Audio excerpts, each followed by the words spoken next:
Right, good morning, everyone. My name is Urs. I'm a biochemistry major, so naturally I'm going to talk to you about peer education. I did my research on the first-year experience program right here at BU in the College of Arts and Sciences, and I was looking at benefits to the peer mentors from participating in that program. Okay, so a few things sort of beforehand. Sort of a rationale for doing this. So students serve in mentoring roles on virtually every college campus in the nation, and that can come sort of in a lot of different flavors. So everything from sort of residence assistants to peer tutors to what we're looking at here, mentors actually working in a structured mentoring program.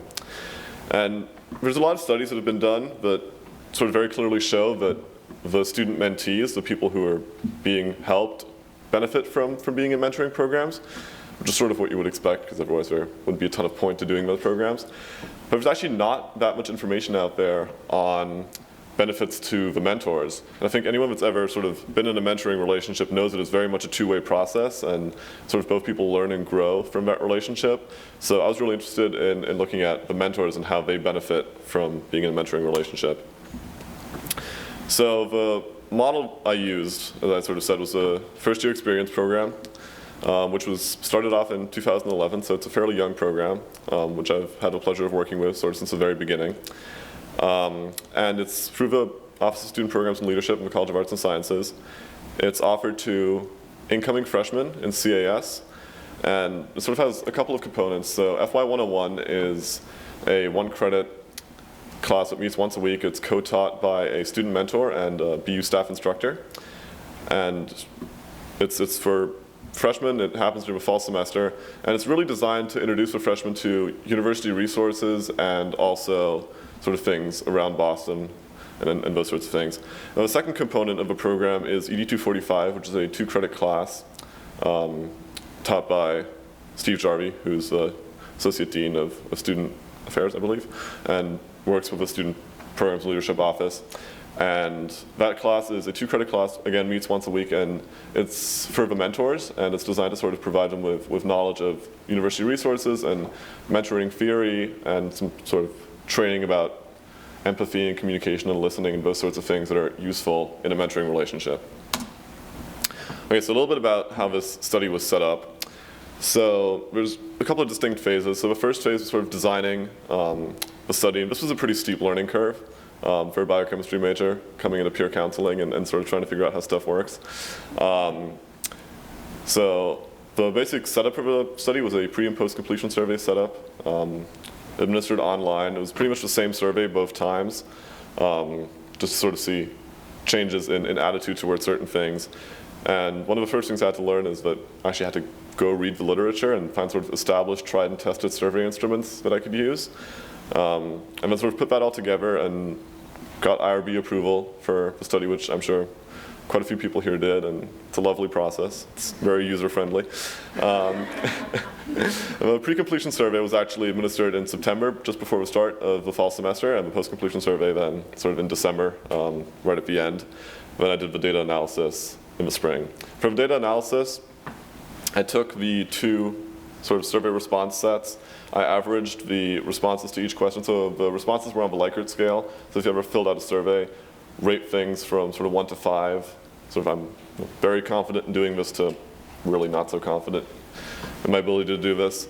So I averaged all those responses, got a standard deviation, and then did a student's t-test to sort of compare those 2 data sets to look for statistically significant changes. And so just a little bit about the terminology that I'll be using. So there's sort of 2 categories of benefits that mentors could possibly be deriving from being in a mentoring program. On one side is the practical, which in the context of my study is sort of resource knowledge, resource awareness, sort of information that you can learn and pass on, and sort of practical and useful to you. And then the other category is psychosocial, which includes things like showing empathy, being able to listen, leadership skills, increased confidence, those sorts of things. All right, I'm actually going to get into the results a little bit now.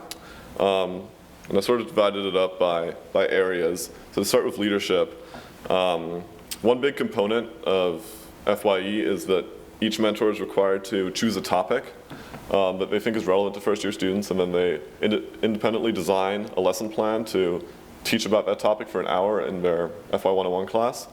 And they then also implement that lesson plan, obviously, in their class. So one thing I was looking for was whether or not sort of the mentors saw increased organizational ability and leadership ability, and so I found actually that the ability to, or the confidence in designing and implementing a lesson plan and the willingness to sort of get in front of a class and present that was definitely increased, so it's kind of a very nice testament to how the program's working.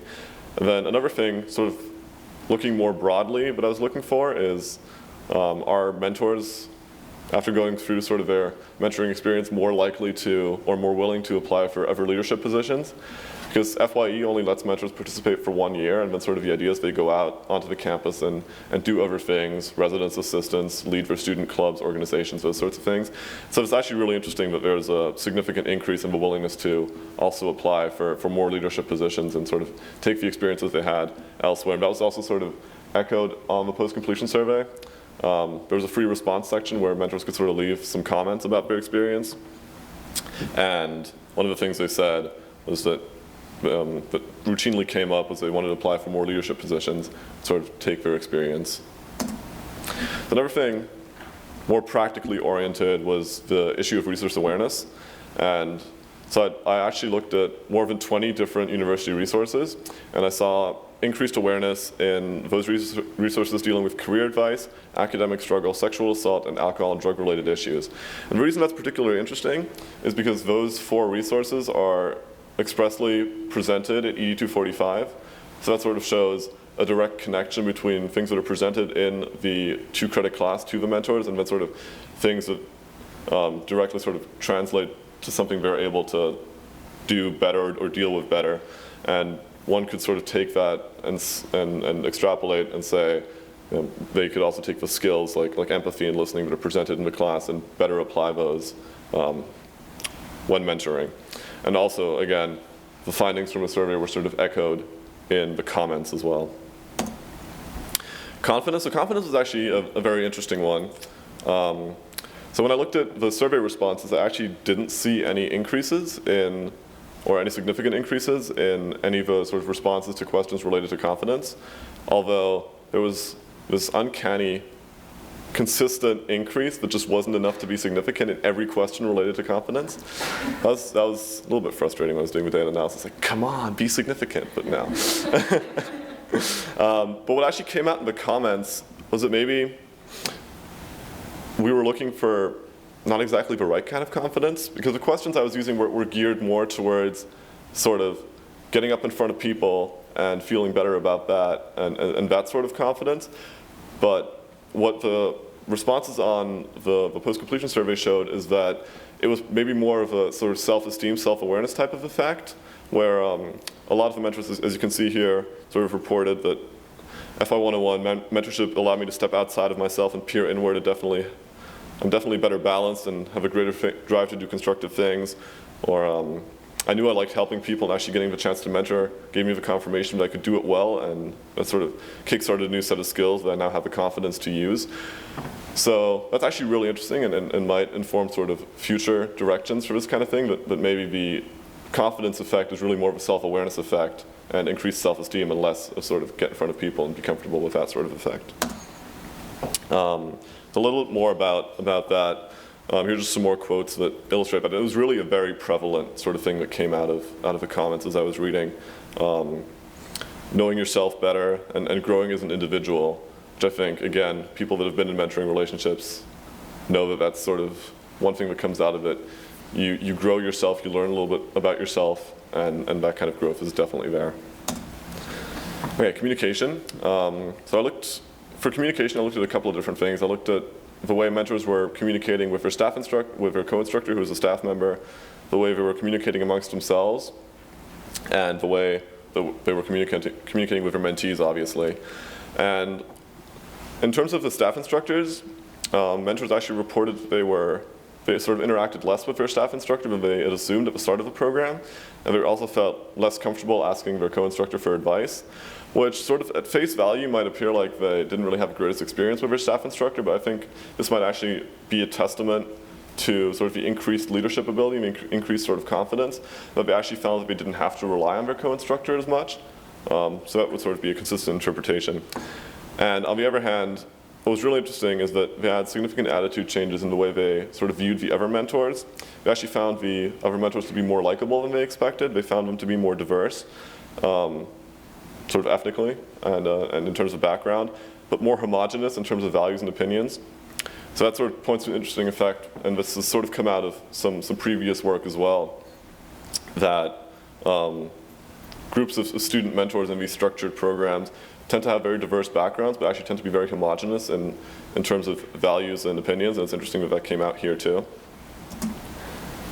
And so the last thing I'm going to talk about is what was arguably sort of the most interesting and intriguing thing to come out of this sort of weird sympathy-empathy effect, where when I actually didn't expressly look for changes in empathy in the questions on the survey. I was looking at sympathy, and I recognize that sympathy and empathy aren't the same thing, but just bear with me for one moment here.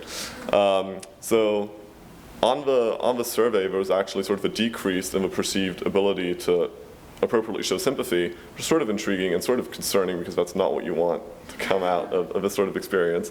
But on the other hand, when I looked at the comments, more than a third of the mentors actually cited empathy as one of the sort of key, or the ability to show empathy is one of the key skills they took away. I just found that very hard to believe that even though they're not the same thing, the ability to show sympathy would go down and the ability to show empathy would go up. And what that actually points to is something that practitioners in this field have sort of frequently struggled with. That's come to be known as the ceiling effect.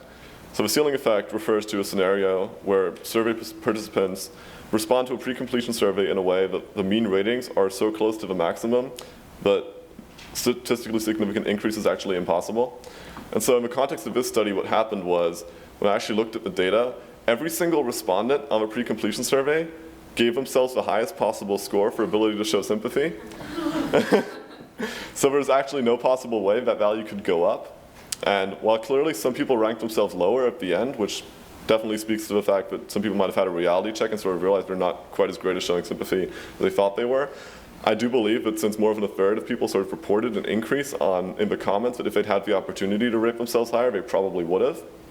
So this is sort of an interesting limitation of the methodology that other people have struggled with too, and one way to resolve this would be possibly to look at retrospective analysis, where you have respondents actually rate their ability at the beginning of a program at the end. So they sort of, at the end, they do a post-completion survey, but they also do a retrospective pre-completion survey. And so that's sort of a possible future direction for this. Since I know that I'm running out of time, I'm going to jump to the conclusions. So what really came out of this study is that benefits to student mentors are real and can be quantified, which is exciting and sort of contributes to a small but growing body of literature on student mentors. Student mentors increase their self-awareness, leadership ability, resource knowledge, and the ability to show empathy as a result of participating in the first-year experience. And our results and the methodology, or the lessons we drew about our methodology, can really change and inform the work of future researchers in terms of bringing in retrospective analysis. So our survey model was a pre- and post-completion survey. What we're actually proposing now is that researchers try to use sort of a 3-survey model where they have a pre-completion survey, but at the end they also not only do a post-completion survey, but also a retrospective pre-completion survey, because that allows them to compare sort of the attitudes at the beginning and at the end, and sort of helps eliminate the ceiling effect, because now they have a retrospective analysis, but it also sort of allows them to see how people are representing their initial abilities sort of before they started the program and also looking back to the start of a program. So that just, in general, might lead to a more informed and comprehensive data set. So I just want to end by thanking some people. I want to thank the Honors College, obviously, for the support and giving me the opportunity to do a project that was outside my major and that allowed me to learn really a lot about mentoring and something I've been involved in for 3 years now, which was terrific. And I want to thank the Office of Student Programs and Leadership and CAS for sort of being very supportive and not turning me away when I sort of came to them knowing nothing and wanting to do this study. So especially Steve Jarvie and Ali Bain, who's here today. Thank you so much, guys. And yeah, thanks for listening. And if you have any questions, I think I have a minute to answer them.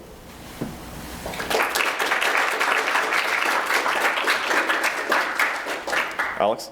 So for the scale, because of the ceiling effect, it would be useful to change the range. So instead of saying like not sympathetic, maybe like, you know, like extremely unsympathetic and like Mother Teresa level or something. Because like everyone thinks they're sympathetic, but like I don't think they compare themselves like so highly. Right. So that's another thing to think about as well. So we had we use a 5-point scale, like I very sort of briefly glossed over. So there was some sort of range, but there's definitely studies that have used 10-point scales to sort of give people a bigger range of things to look through. When you sort of start running out of descriptive adjectives at some point, so it's like very able, super able, incredibly able, and then Mother Teresa obviously at sort of the highest end. But that's definitely something that's been looked at as well. That's an excellent point. Jesse?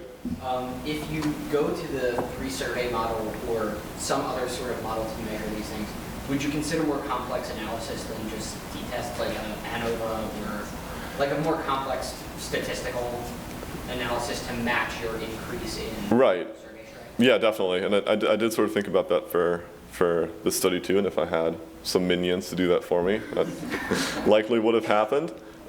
But yeah, definitely. This is really sort of a preliminary sort of thing. It indicates a lot of interesting stuff, but a sort of more comprehensive study is definitely warranted.